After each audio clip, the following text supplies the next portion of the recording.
The best piece of advice that someone's ever given me is don't worry about the attention, pay attention. Assume you're going to forget important information and always write it down. Even if you've got huge goals, you've got to take it step by step. Figure out something that I really love doing and to make sure that I do that for the most part of my life. The best piece of advice someone once gave me was to listen to my mother.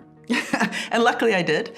I used to do my homework always near my mother while she was cooking, and that meant I'm now a good cook without having realized it. I was just always near her and listening.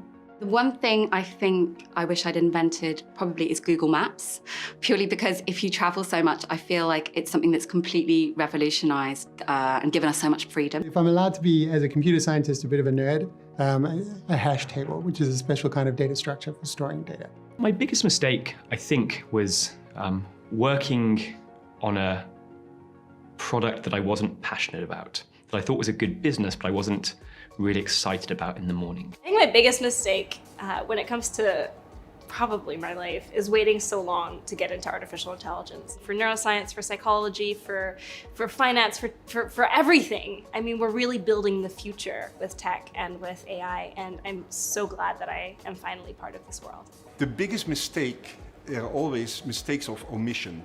Doing things, actually, I think, yeah, some of these things may fail, some of these things, but not doing things is actually more important. I think one of the biggest challenges facing technology companies today is actually culture. So it's the ability to have a diverse workforce, to retain a diverse workforce, and to not scare particularly women, people of color, and members of the LGBT community away from this ever-growing and exciting space. I think companies really need to figure out what impact they're having on the world. So I think business is going to change enormously over the next 5 years, primarily because there's a huge amount of different technological shifts and demographic shifts.